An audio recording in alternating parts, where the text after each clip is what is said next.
Day 9 में सबसे पहला रिपोर्ट जो हम आज डिस्कस करेंगे वो है endocrine system analysis report card. तो सबसे पहले बात करते हैं एंडोक्राइन सिस्टम क्या होता है। What is endocrine system? Endocrine क्या होता है? ये आप कहें एक तरह की ग्लैंड्स हैं, ग्रंथियां हैं जो हॉर्मोन्स को बनाती हैं, और हॉर्मोन्स बना के सीधा जो हार्मोन हमारे ब्लड में सप्लाई हो जाता है, ब्लड में मिक्सअप हो जाता है, वो कहलाता है एंडोक्राइन हार्मोन। तो ऐसी ग्रंथियां जो हार्मोन बनाती हैं और हार्मोन बना के सीधा सीधा उनको ब्लड में डाल देती है, मिक्स कर देती हैं, वो कहलाती हैं एंडोक्राइन ग्लैंड। और ये एंडोक्राइन ग्लैंड बहुत इंपॉर्टेंट है हमारी बॉडी के सब फंक्शन के लिए। जैसे अगर बात करें हम एंडोक्राइन ग्लैंड का, तो एंडोक्राइन ग्लैंड से जो हार्मोन सिक्रेट होते हैं वो रिस्पॉन्सिबल है हमारी बॉडी की रेस्पिरेशन के लिए, हमारी बॉडी की नॉर्मल फंक्शनिंग के लिए, हमारी बॉडी की बैलेंसिंग के लिए, बॉडी के रेस्पॉन्स के लिए, मेटाबॉलिज्म के लिए और रिप्रोडक्शन, इन सबको कंट्रोल करते हैं हमारे एंडोक्राइन हार्मोन। तो endocrine system analysis report card में सबसे पहला जो टेस्ट हमें मिलता है वो मिलता है थायराइड सिक्रेशन इंडेक्स। और ये टेस्ट बताता है, ये रिपोर्ट बताती है कि हमारी बॉडी में थायराइड का सिक्रेशन कैसा हो सकता है। अगर बात करें हम थायराइड का, हमने कल भी बात किया था, अगर थायराइड सिक्रेशन कम होगा तो उससे क्या होगा?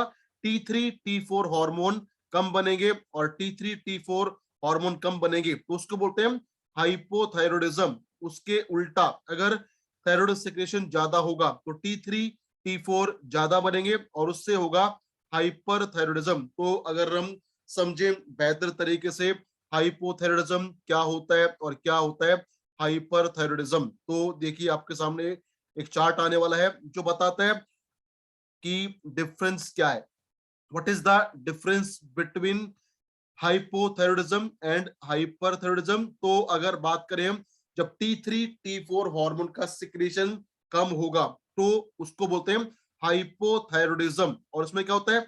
उसमें आता है बॉडी में बहुत ज्यादा थकान, कमजोरी, और जो हमारी बॉडी के रिफ्लेक्स सेक्शंस हैं वो बहुत स्लो हो जाते हैं। अगर होता है low secretion of T3 and T4 hormone, उसके साथ साथ जो मेमोरी है, याददाश्त है, फोकस है, वो भी कम हो जाता है। उसके अलावा स्किन ड्राई हो जाती है, उसके साथ साथ हमारे जो हेयर्स हैं उनमें भी प्रॉब्लम आ जाती है। और जिसको होता है हाइपोथायरॉयडिज्म, उसमें प्रॉब्लम क्या होता है? उसमें होता है कोल्ड इंटॉलरेंस, यानी जब सर्दी ज्यादा होती है तो उनको सर्दी सहन नहीं कर पाते, वो उनको ठंड सर्दी बहुत ज्यादा लगती है। उसके अलावा अगर स्किन की बात करें तो स्किन में बहुत सारे होते हैं, सुनपन हो जाता है, सेंसेशंस होती हैं, या होता है ठंड का महसूस अगर हो हाइपोथायरॉयडिज्म। उसके अलावा कॉमन है कॉन्स्टिपेशन का हो जाना, जिनमें होता है हाइपोथायरॉयडिज्म उनमें कॉन्स्टिपेशन, कब्ज की समस्या ज्यादा होती है। उसके साथ साथ मेटाबॉलिज्म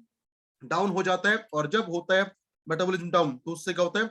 उससे वेट गेन स्टार्ट हो जाता है, और जो भूख है वो हो जाती है कम। कम खाएंगे, कम भूख लगेगी, फिर भी होगा वेट गेन। उसके अलावा अगर बात करें हम हाथों का, पैरों का या चेहरे पे, तो यहाँ पे सूजन आ जाती है, हार्ट रेट डाउन हो जाता है। और अगर बात करें महिलाओं में है हाइपोथायरॉयडिज्म, तो उनको क्या होगा?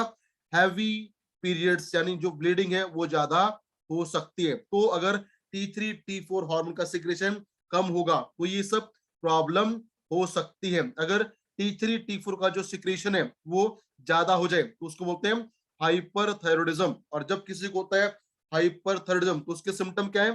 सबसे पहले हाइपर एक्टिविटी, यानी बॉडी का मेटाबॉलिज्म बढ़ेगा, उससे क्या होगा? बॉडी में होगी ज्यादा एक्टिविटी, और जब ज्यादा एक्टिविटी कर लेंगे, काम ज्यादा कर लेंगे, तो क्या होगा? बहुत ज्यादा थकान, बहुत ज्यादा कमजोरी। उसके अलावा एंजाइटी, बेचैनी, इरिटेबिलिटी बढ़ेगी, नींद आने में दिक्कत होगी। उसके अलावा जो स्किन है वो हो जाएगी थिक, और पसीना बहुत ज्यादा आएगा, बाल जल्दी टूटेंगे, झड़ेंगे। और जिनमें होता है हाइपरथायरॉयडिज्म उनमें होता है हीट इंटॉलरेंस, यानी वो गर्मी को सहन नहीं कर पाते, उनको आता है बहुत ज्यादा पसीना। उसके अलावा मसल्स वीक हो जाती हैं, और आंखों के आसपास होता है बल्गी विजन। और उन जिसको होता है हाइपरथायरॉयडिज्म का प्रॉब्लम, उनको होता है बार बार problem of diarrhoea, loose motion हो जाते हैं। उसके अलावा वेट कम हो जाता है और भूख बढ़ जाती है, खाना ज्यादा खाएंगे, फूड इनटेक ज्यादा होगा फिर भी होगा weight loss because of high metabolism. उसके अलावा बॉडी बिल्कुल पतली होगी, थिन होगी, और जो हार्ट रेट है वो बहुत ज्यादा बढ़ जाता है। और अगर महिलाओं में है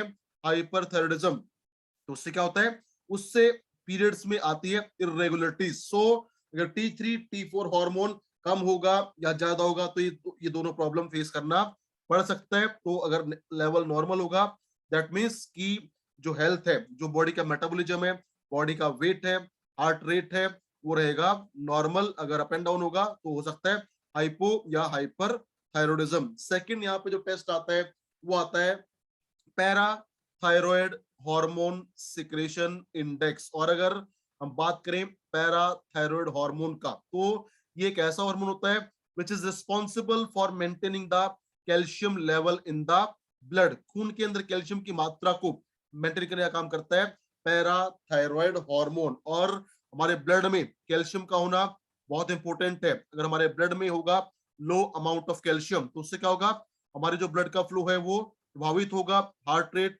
डिस्टर्ब होगा, और जो हार्ट की मसल्स है उनमें जो कॉन्ट्रेक्शन है वो भी प्रभावित हो जाता है अगर हमारे ब्लड में हो कम मात्रा में कैल्शियम। तो अगर पैराथायरॉयड हार्मोन सिक्रेशन कम होगा तो उससे चांसेस क्या होंगे, हो सकता है हमारे ब्लड में लेस अमाउंट ऑफ कैल्शियम, जो हमारे हार्ट फंक्शन में बहुत बड़ी बाधा कॉज कर सकती है। तो अगर हम समझे पैराथायरॉयड हार्मोन को ये कैसे करता है रेगुलेट कैल्शियम को हमारे ब्लड में, तो पीटीएच मतलब पैरा थायरॉयड हार्मोन। और जब भी हमारा डाइटरी इनटेक कैल्शियम का कम होता है या पैराथायरॉयड हार्मोन कम काम करता है, तो हमारे ब्लड में होता है लो अमाउंट ऑफ कैल्शियम, कैल्शियम की मात्रा कम हो जाती है, और उसी टाइम पे एक्टिवेट होती है हमारी पैराथायरॉयड हार्मोन। और वो क्या करते हैं, वो हमारी हड्डियों से कैल्शियम को अब्सॉर्ब कर लेते हैं, उसके साथ साथ हमारे यूरिन में जो होता है कैल्शियम का लॉस उसको कम कर देते हैं, और एक्टिवेट करते हैं विटामिन डी को, ताकि हो ज्यादा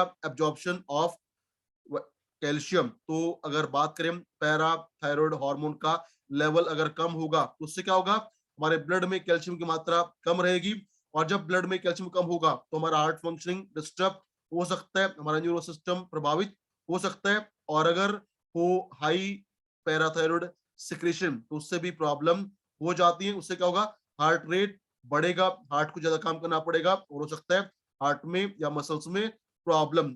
लेवल नॉर्मल होगा, that is good for our entire health. Level down है तो उससे प्रॉब्लम हो सकती है, लेवल हाई है तो भी प्रॉब्लम हो जाती है। तीसरा जो यहाँ पे टेस्ट आता है वो आता है एड्रिनल ग्लैंड। और अगर बात करें हम एड्रिनल ग्लैंड का, तो ये होती है हमारी किडनीज के ऊपर, दोनों किडनी के ऊपर पाई जाती हैं एड्रिनल ग्लैंड। और ये क्या करती हैं, ये सिक्रेट करती हैं बहुत सारे हॉर्मोन्स को which are responsible for our entire health. तो अगर बात करें हम एड्रिनल ग्लैंड का, तो सबसे कॉमन इसका जो हार्मोन होता है वो होता है कॉर्टिसोल, जो रेगुलेट करता है हमारी बॉडी में स्ट्रेस के लेवल को। तो अगर एड्रिनल ग्लैंड का सिक्रेशन कम होगा तो स्ट्रेस का लेवल बढ़ सकता है। उसके साथ साथ अगर बात करें एड्रिनल ग्लैंड का, तो ये हमारे मेटाबॉलिज्म को रेगुलेट करती है, इम्यून सिस्टम को मेंटेन करती है, उसके साथ साथ मेंटेन करती है ब्लड प्रेशर को। तो अगर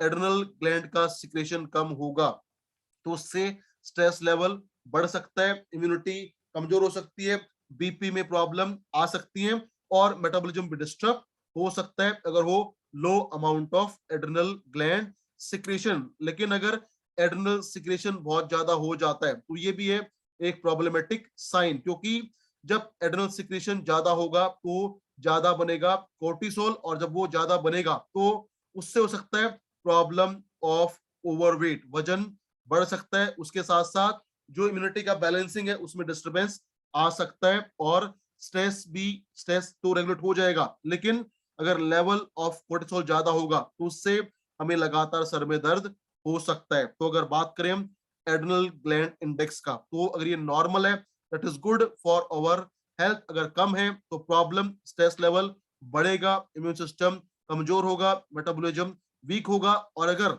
ये ज्यादा है तो इससे बार बार सर में दर्द का समस्या हो सकता है, बीपी फ्लक्चुएट कर सकता है, और हो सकता है प्रॉब्लम ऑफ ओवर वेट। चौथा यहाँ पे जो टेस्ट आता है वो आता है पिट्यूटरी सिक्रेशन इंडेक्स, और ये बताता है कि पिट्यूटरी ग्लैंड का सिक्रेशन कैसा हो सकता है। अगर हम बात करें पिट्यूटरी ग्लैंड का, तो इसको बोलते हैं master gland of the body, क्योंकि ये हमारी पूरी बॉडी में जो भी फंक्शंस हैं या जो भी हार्मोन सिक्रेशन होता है उन सबको कंट्रोल करता है पिट्यूटरी ग्लैंड, इसलिए इसको बोलते हैं master gland of the body. तो अगर पिट्यूटरी सिक्रेशन कम होगा तो बाकी जो हार्मोन्स हैं उनमें भी आएगा कमी, उनका लेवल डाउन हो सकता है, और अगर ये इसका लेवल हाई हो जाएगा तो हार्मोन्स का लेवल हाई हो सकता है और उससे बॉडी में प्रॉब्लम हो सकता है। तो अगर बात करें हम पिट्यूटरी ग्लैंड का, तो देखिए पिट्यूटरी क्या है, ये हमारी पूरी बॉडी का जो मेटाबॉलिज्म है, पूरी बॉडी का जो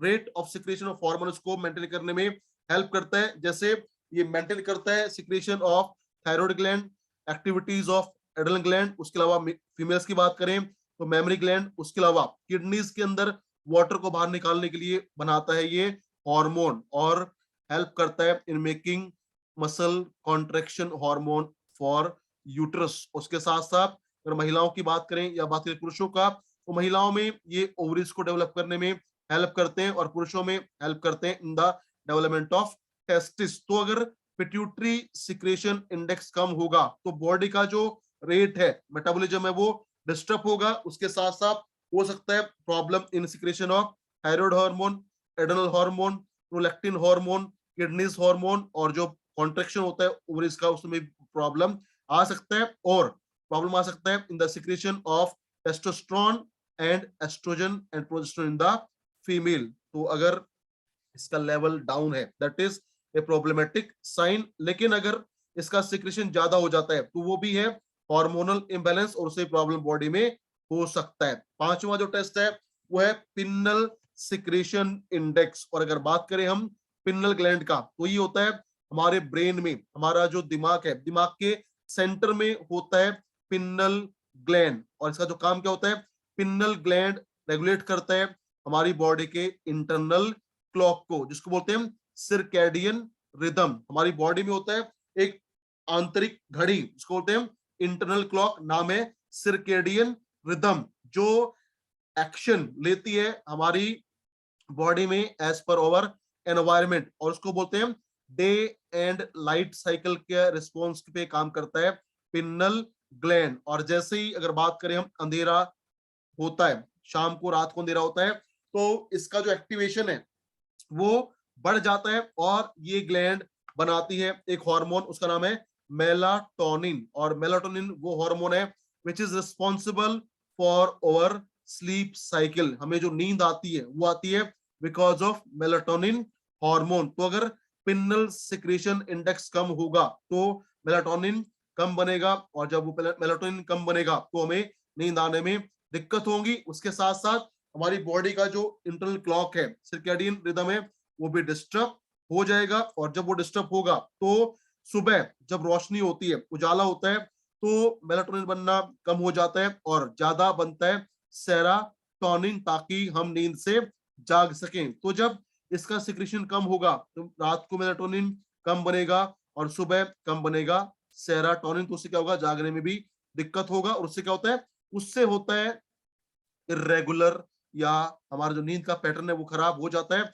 और जो इंसान किसी भी वजह से जो रात को बहुत लेट सोते हैं, 1 बजे 2 बजे 3 बजे, उनमें होता है ये प्रॉब्लम, क्योंकि जब कोई भी इंसान नेचर के अगेंस्ट काम करेगा तो उसमें क्या होगा, उसमें जो लेवल ऑफ मेलाटोनिन है या सेरोटोनिन है वो डिस्टर्ब होगा, और इंसानों को नींद आने में दिक्कत होगी, और रात को लेट सोएंगे तो सुबह लेट उठेंगे, तो मेलाटोनिन सेरोटोनिन दोनों का लेवल डाउन होगा, और बॉडी में होगा इरिटेशन, मूड स्विंग, गुस्सा ज्यादा आएगा, और बॉडी का जो है सर्कैडियन रिदम वो डिस्टर्ब हो जाएगा, और उसको वो कॉज लीड करेगा हमारी बॉडी में लाइफस्टाइल रिलेटेड प्रॉब्लम को। तो अगर पिन्नल सिक्रेशन इंडेक्स कम है तो आप ये समझिए सिंपल भाषा में कि इसकी वजह से हमारा जो स्लीप साइकिल है वो डिस्टर्ब हो सकता है। उसके अलावा जब नींद पूरा नहीं होगा, प्रॉपर नहीं होगा, परेशानी रहेगा, तो पूरी बॉडी में परेशानियां बढ़ेंगी, स्ट्रेस लेवल बढ़ सकता है। चौथ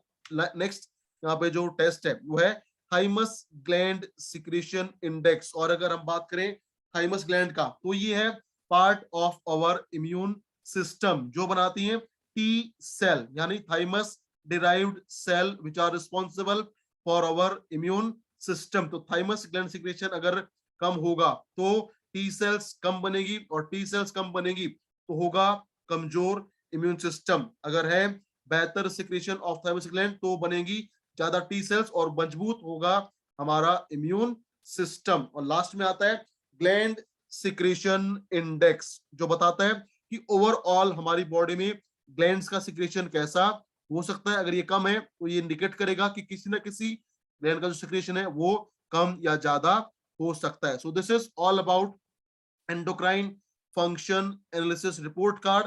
और अगर किसी को है थायराइड सिक्रेशन में प्रॉब्लम कम है या ज्यादा है, उसको मैनेज करने के लिए आप दे सकते हैं थायराइड केयर टैबलेट। अगर है पैराथायराइड हार्मोन सिक्रेशन इंडेक्स कम, तो इसके लिए आप दे सकते हैं बोन हेल्थ टैबलेट, ताकि हमारे ब्लड में कैल्शियम डेफिशिएंसी ना हो। अगर है problem in adrenal gland, secretion कम है, स्ट्रेस लेवल बढ़ जाता है, तो उसके लिए आप दे सकते हैं अश्वगंधा और अमेरिकन जिनसेंग ड्रॉप। अगर बात करें पिट्यूटरी सिक्रेशन का, तो इसके लिए आप दे सकते हैं नोनी जूस और साथ में अकाई जूस। पिनल सिक्रेशन के लिए हम यूज कर सकते हैं स्लीप एड टैबलेट। थाइमस के लिए हम दे सकते हैं इम्यूनर टैबलेट, इम्यूनोरिच या cow colostrum. So this is all about endocrine function analysis report card. अब हम आगे बढ़ते हैं और डिस्कस करते हैं अपने आज की सेकंड रिपोर्ट को, जो है आपके सामने आने वाला है। और वो रिपोर्ट है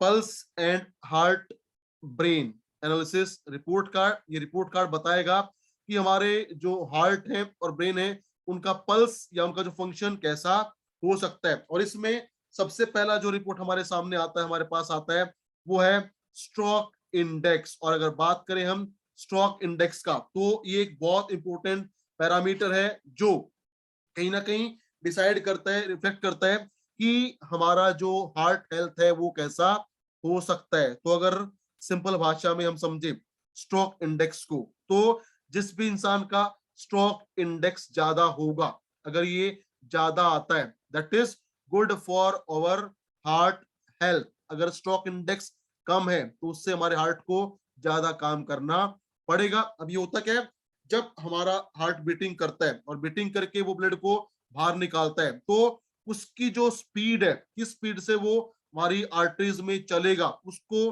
हम बोल सकते हैं स्ट्रोक इंडेक्स। और अगर बात करें इसका एग्जैक्ट फॉर्मूला क्या है, तो ये है स्पीड, यानी किस स्पीड से जो हार्ट हमारे ब्लड से बाहर निकल जो ब्लड हमारे हार्ट से बाहर निकलेगा उसका स्पीड कैसा है। तो देखिए यहाँ पे एक फॉर्मूला है, वो क्या है, स्ट्रोक इंडेक्स। स्ट्रोक इंडेक्स है स्पीड, यानी गति, किस गति से पर स्ट्रोक ब्लड का मूवमेंट होता है हमारी आर्टरीज के, हमारी धमनियों के अंदर। अगर बात करें हम स्ट्रोक इंडेक्स का, तो जो भी खिलाड़ी होते हैं, जो भी एथलीट होते हैं, जो फिजिकली ज्यादा एक्टिव होते हैं, ज्यादा मेहनत करते हैं, ज्यादा करते हैं एक्सरसाइज, उनमें होता है हाई स्ट्रोक इंडेक्स। उससे क्या होता है, उससे उनका हार्ट बीटिंग कम करेगा, फिर भी बॉडी में होगा शानदार बेहतरीन flow of blood and oxygen. तो अगर स्ट्रोक इंडेक्स ज्यादा आता है, that is good for our heart health. लेकिन अगर स्ट्रोक इंडेक्स कम है तो वो हमारे लिए प्रॉब्लम हो सकता है, क्योंकि अगर कम होगा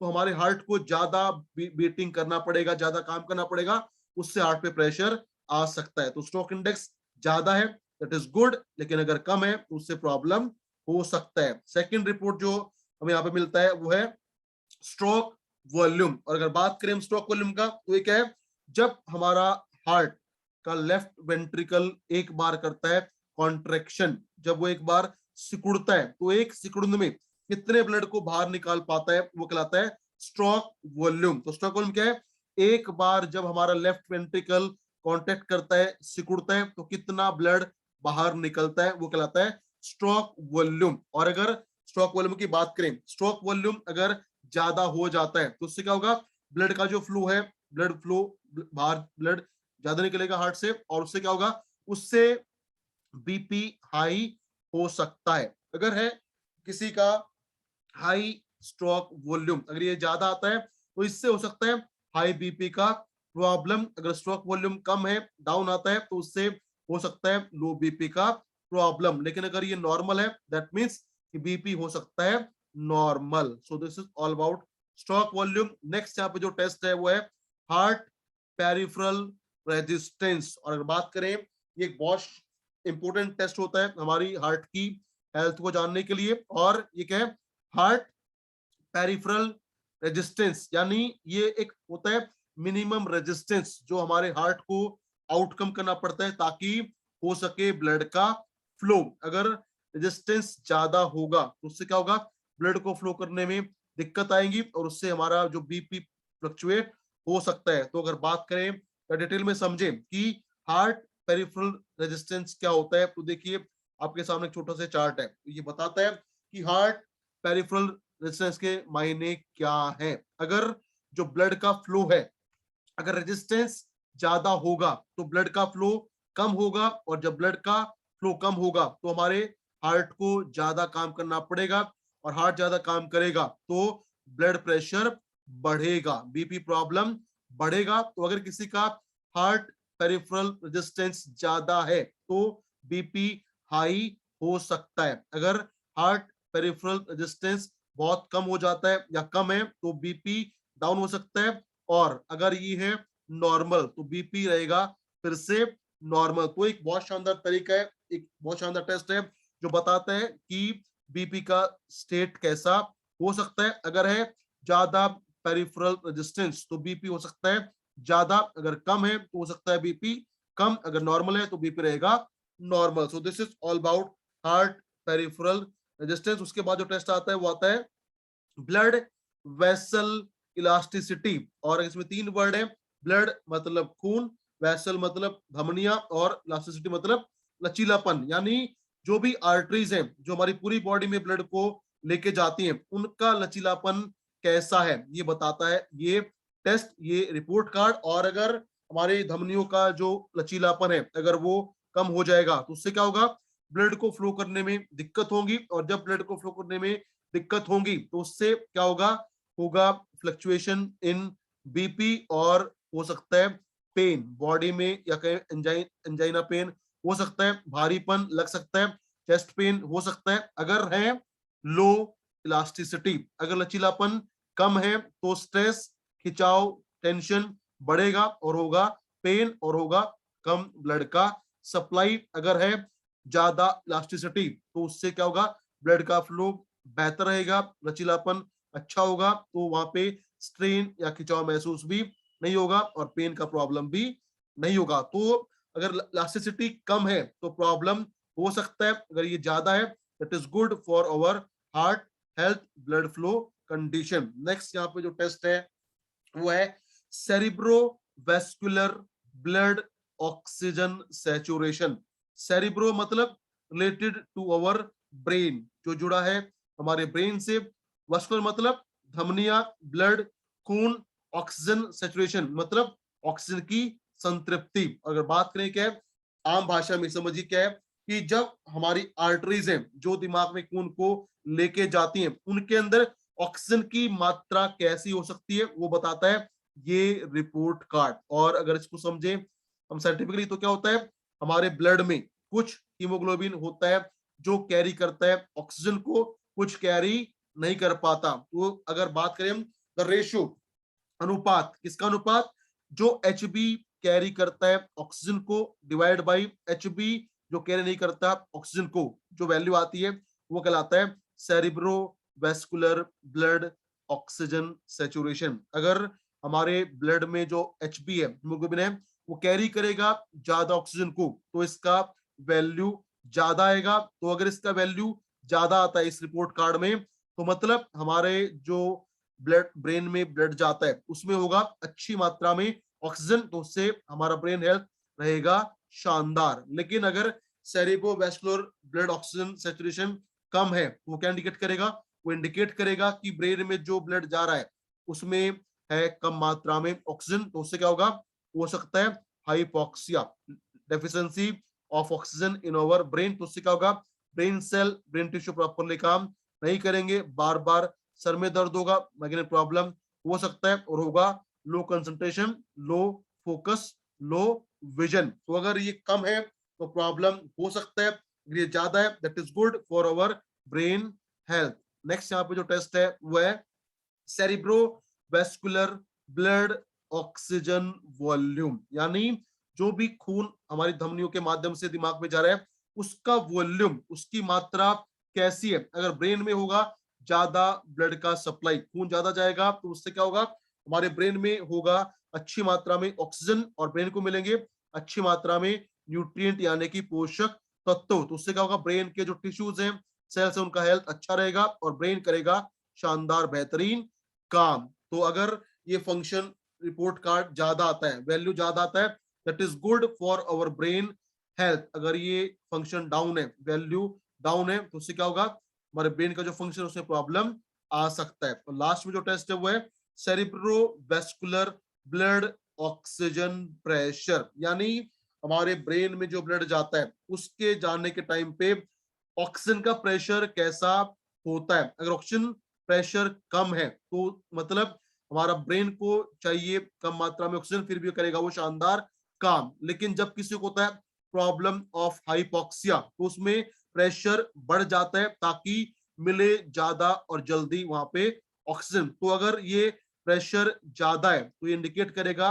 कि हो सकता है प्रॉब्लम ऑफ हाइपोक्सिया। अगर प्रेशर कम है, that is good for our brain health. So this is all about this report card, which is the pulses of heart and brain. तो अगर स्ट्रोक वॉल्यूम या स्ट्रोक इंडेक्स को control करना है तो उसके लिए हम रेकमेंड कर सकते हैं कोएंजाइम Q10 ड्रॉप। आप देंगे तो रहेगा शानदार बेहतरीन स्ट्रोक का वॉल्यूम। उसके साथ साथ अगर हार्ट पेरिफेरल रेजिस्टेंस का प्रॉब्लम है, अगर रेजिस्टेंस ज्यादा है या रेजिस्टेंस कम है, उसको नॉर्मल करने के लिए आप दे सकते हैं कोएंजाइम Q10 के साथ में हार्ट केयर टैबलेट, या अभी आ चुका है हार्ट केयर जूस। उसके साथ साथ आप दे सकते हैं ओमेगा 3 कैप्सूल। अगर है ब्लड वेसल टॉक्सिसिटी कम, तो ये बढ़ाने के लिए आप दे सकते हैं ओमेगा 3 या हिमालयन बेरी जूस, और साथ में आप दे सकते हैं विटामिन सी जो मिलेगा हमें अकाई बेरी जूस से। और अगर है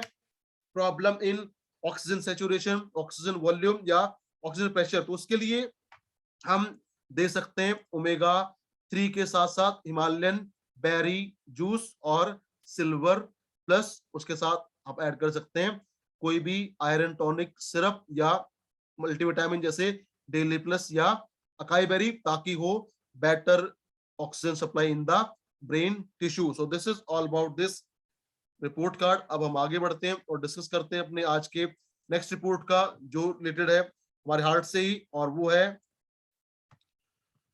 blood lipid analysis report card. और रिपोर्ट कार्ड बताएगा कि हमारा जो ब्लड प्रोफाइल है उसमें लिपिड की मात्रा कैसी हो सकती है, हमारे ब्लड में लिपिड का लेवल कैसा हो सकता है। लिपिड मतलब एक तरह से फैट या कहें हम कोलेस्ट्रॉल। तो यहाँ पे सबसे पहला जो टेस्ट आता है वो आता है ब्लड विस्कोसिटी, यानी खून का गाढ़ापन। अगर खून में गाढ़ापन ज्यादा है, अगर विस्कोसिटी ज्यादा है, तो क्या होगा, ब्लड को फ्लो करने में दिक्कत होगा, और जब फ्लो में दिक्कत आएगा तो उससे क्या होगा, बीपी करेगा फ्लक्चुएट, कभी बीपी बढ़ेगा और कभी हो सकता है बीपी का डाउन। तो अगर ब्लड विस्कोसिटी प्रॉब्लम है, अगर ये ज्यादा हो जाता है तो उससे ब्लड के फ्लो में प्रॉब्लम आएगा और बीपी फ्लक्चुएट कर सकता है। और इस अगर ये विस्कोसिटी बहुत ज्यादा बढ़ जाए तो उससे क्या होगा, ब्लड का फ्लो रुक भी सकता है, and that may cause serious heart related problem. तो अगर विस्कोसिटी कम है, that is good for our blood flow. अगर विस्कोसिटी है ज्यादा तो प्रॉब्लम होगा इन प्रॉपर ब्लड फ्लो और होगा बीपी का प्रॉब्लम। नेक्स्ट यहाँ पे जो टेस्ट है वो है टोटल कोलेस्ट्रॉल। अगर बात करें टोटल कोलेस्ट्रॉल का, तो ये क्या होता है, टोटल कोलेस्ट्रॉल मतलब अगर आप ऐड कर दें ट्राइग्लिसराइड्स को, एचडीएल को और एलडीएल को, तीनों को मिला के जो बनता है वो बनता है टोटल कोलेस्ट्रॉल। और अगर बात करें कोलेस्ट्रॉल का, तो कोलेस्ट्रॉल बहुत इंपॉर्टेंट है हमारे हार्ट की हेल्थ के लिए, because cholesterol is the food for our heart. Plus cholesterol help करता है in the synthesis of sex hormone, जो मेल के हो चाहे हो फीमेल के लिए। तो हमारी बॉडी को, हमारे ब्लड को कोलेस्ट्रॉल चाहिए, हमारे हार्ट को कोलेस्ट्रॉल चाहिए, हमारे सेक्स हार्मोन को कोलेस्ट्रॉल चाहिए। लेकिन अगर इसका लेवल बढ़ जाता है तो it may cause problem to our heart function. हमारे हार्ट का जो फंक्शन है वहां प्रॉब्लम आ सकता है अगर इसका लेवल बढ़ जाए, प्रॉब्लम क्या आएगा, बीपी प्रॉब्लम हो सकता है, ब्लॉकेज हो सकता है, या हो सकता है हमारे आर्टरीज में सिस्ट फॉर्मेशन या कहीं गांठें गिल्टियां बन जाती हैं, और होता है प्लेक फॉर्मेशन। और प्लेक जब बनेगा तो हार्ट का जो जो ब्लड का फ्लो है वो प्रभावित होगा, और उससे हार्ट प्रॉब्लम हो सकती है। तो टोटल कोलेस्ट्रॉल अगर नॉर्मल है that is good for our health, अगर कम है तो उससे प्रॉब्लम हो सकता है, अगर ज्यादा है तो उससे प्रॉब्लम हो सकता है। अगर कम होगा तो क्या होगा, हमारे हार्ट को एनर्जी कम मिलेगा, और जो सेक्स हार्मोन है उनका डेफिशिएंसी हो सकता है। लेकिन अगर ज्यादा हो जाएगा तो हो सकता है प्रॉब्लम इन ब्लड फ्लो, और हो सकता है प्लेक फॉर्मेशन ज्यादा हो जाए। तीसरा यहाँ पे जो टेस्ट हुआ है ट्राइग्लिसराइड, और अगर बात करें हम ट्राइग्लिसराइड का, तो क्या है, ये है जो हम खाना खाते हैं उस खाने के अंदर जो भी फैट होता है, वो फैट हमारी बॉडी में जब जाता है तो एक्स्ट्रा फैट जो बचता है वो हमारी बॉडी में स्टोर हो जाता है in the form of triglyceride. और ये क्या करता है, ये हमारे लिए काम करता है एज ए फ्यूल रिजर्वायर, यानी जब भी हमारी बॉडी को एनर्जी चाहिए होगी तो सबसे पहले हमें मिलेगा वो ट्राइग्लिसराइड से। लेकिन अगर इसका लेवल बढ़ जाता है तो इससे प्रॉब्लम हो सकता है। इससे क्या होता है, इससे बॉडी में बढ़ता है फैट की कंटेंट, फैट की मात्रा, बिकॉज ट्राइग्लिसराइड हमारी बॉडी में स्टोर्ड होता है इन द एडिपोज टिश्यू, और उससे होता है बॉडी में एक्सेस फैट एक्यूमुलेशन। उसके अलावा अगर ब्लड में ये बढ़ जाएगा तो ब्लड में क्या होगा, उसको फ्लो करने में दिक्कत आएगा, और प्रॉब्लम हो सकता है बीपी का फ्लक्चुएशन आ सकता है, बीपी अप एंड डाउन हो सकता है। तो ट्राइग्लिसराइड का लेवल अगर कम रहेगा तो उससे क्या होगा, बॉडी में एनर्जी लेवल डाउन रहेगा। लेकिन अगर ज्यादा हो जाएगा तो हो सकता है प्रॉब्लम इन हार्ट फंक्शनिंग, और हो सकता है प्रॉब्लम ऑफ बीपी। फिर आता है हाई डेंसिटी लिपोप्रोटीन, इसको बोलते हैं HDL, और इसको दूसरा नाम है गुड कोलेस्ट्रॉल। अगर ये ज्यादा होगा तो हमारे हार्ट का फंक्शन रहेगा शानदार, बेहतरीन। लेकिन अगर HDL कम हो जाएगा तो हार्ट प्रॉब्लम हो सकता है। अगर LDL की बात करें, लो डेंसिटी लिपोप्रोटीन, अगर ये ज्यादा होगा तो हार्ट प्रॉब्लम हो सकता है। अगर ये कम होगा तो होगा हमारा शानदार हार्ट का फंक्शनिंग। तो HDL का बढ़ना अच्छी बात है, कम होना प्रॉब्लमेटिक है। LDL का कम होना अच्छी बात है, और इसका बढ़ना है हमारे लिए प्रॉब्लमेटिक। और अगर बात करें HDL का, तो अगर HDL लेवल हाई होता है तो उससे क्या होता है, जो भी हमारा कोलेस्ट्रॉल होता है वो HDL उसको पकड़ेगा और लेके जाएगा लिवर में, और वहां पे क्या होगा, होगा उसका मेटाबॉलिज्म, और उसका जो एक्सेस अमाउंट है वो फ्लश आउट बॉडी से हो जाएगा। तो ये क्या करेगा, ये हेल्प करेगा in managing the cholesterol level. लेकिन अगर LDL का लेवल ज्यादा होगा तो उससे क्या होगा, LDL कोलेस्ट्रॉल को लिवर में जाने नहीं देगा, और उससे क्या होगा, इसका जो अमाउंट है कोलेस्ट्रॉल का बढ़ेगा हमारे ब्लड में, और प्रॉब्लम हो सकता है। लास्ट यहाँ पे नीचे जो रिपोर्ट है वो है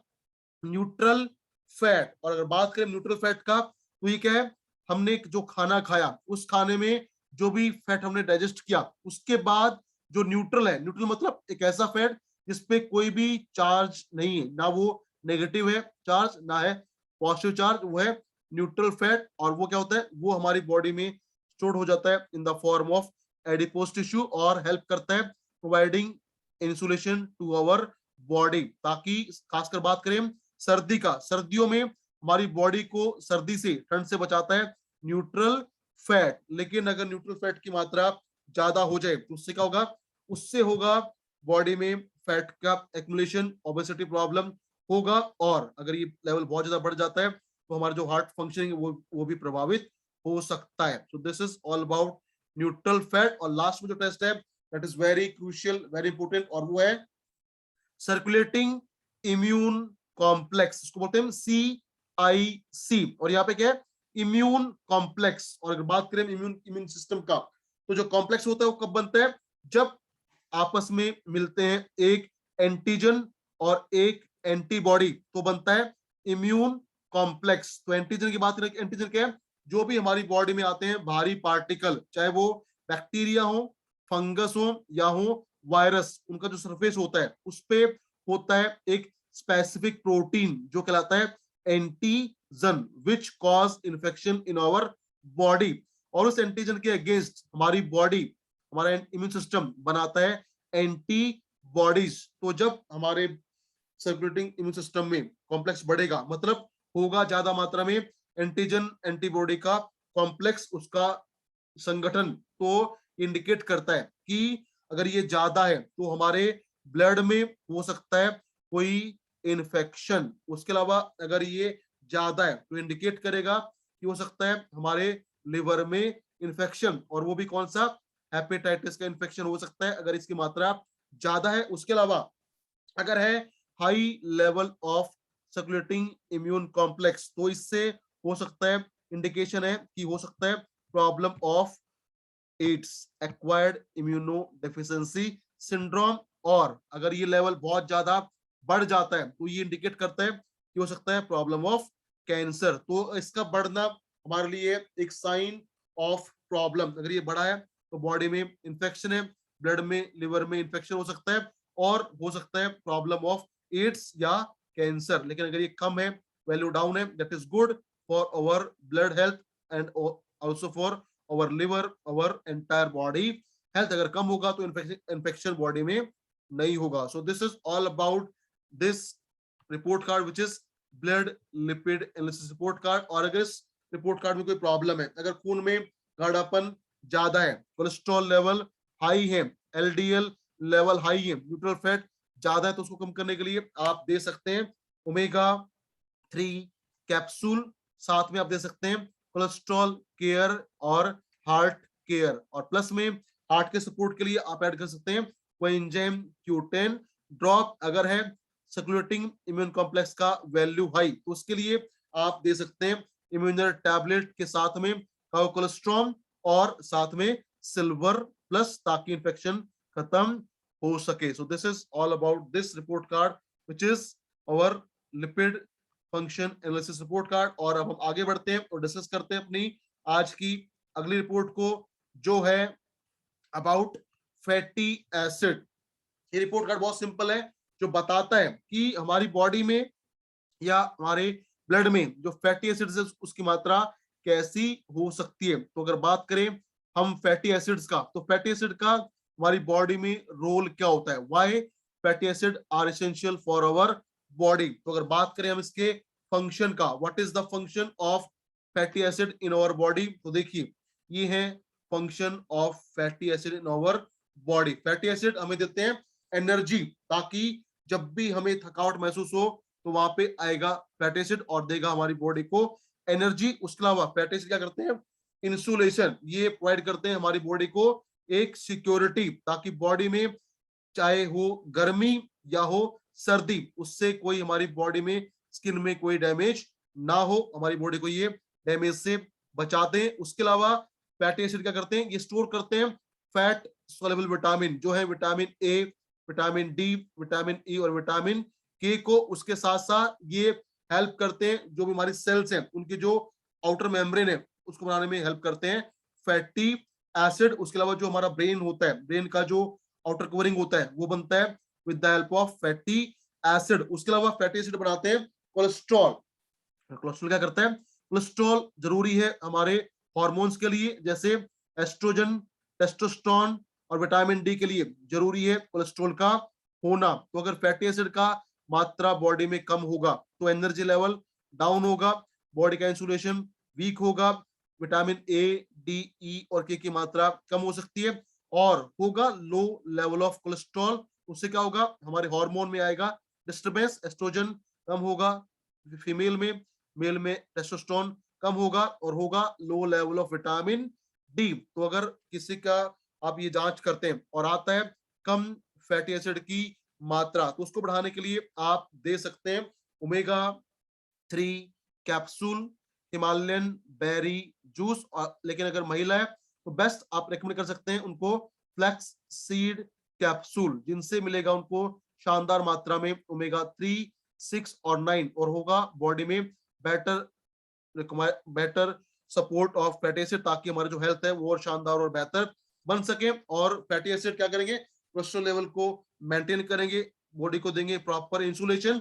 और फैटी एसिड है responsible for controlling the allergy in our body. हमारी बॉडी में जो भी एलर्जन आते हैं या जो भी एलर्जी होती है या जो भी होता है इन्फ्लामेशन या सूजन या दर्द, उन सबको कंट्रोल करता है ओमेगा। क्योंकि ओमेगा क्या करता है, ओमेगा हमारी बॉडी में करता है प्रोस्टाग्लैंडिन का बनना कम, और प्रोस्टाग्लैंडिन जब कम बनेगा तो बॉडी में इचिंग, इन्फ्लामेशन, स्वेलिंग नहीं आएगा और एलर्जी भी नहीं होगा। तो अगर फैटी एसिड कम होंगे बॉडी में तो उससे स्किन प्रॉब्लम हो सकती है, एलर्जी प्रॉब्लम बढ़ सकती है। तो उसके लिए आप दे सकते हैं ओमेगा 3 कैप्सूल या हिमालयन बेरी जूस या फ्लैक्सीड कैप्सूल, और पा सकते हैं शानदार protection from all type of allergy. उसके अलावा ये हेल्प करेगा in all type of skin problem और देगा हमें शानदार हार्ट हेल्थ। तो this is all about for day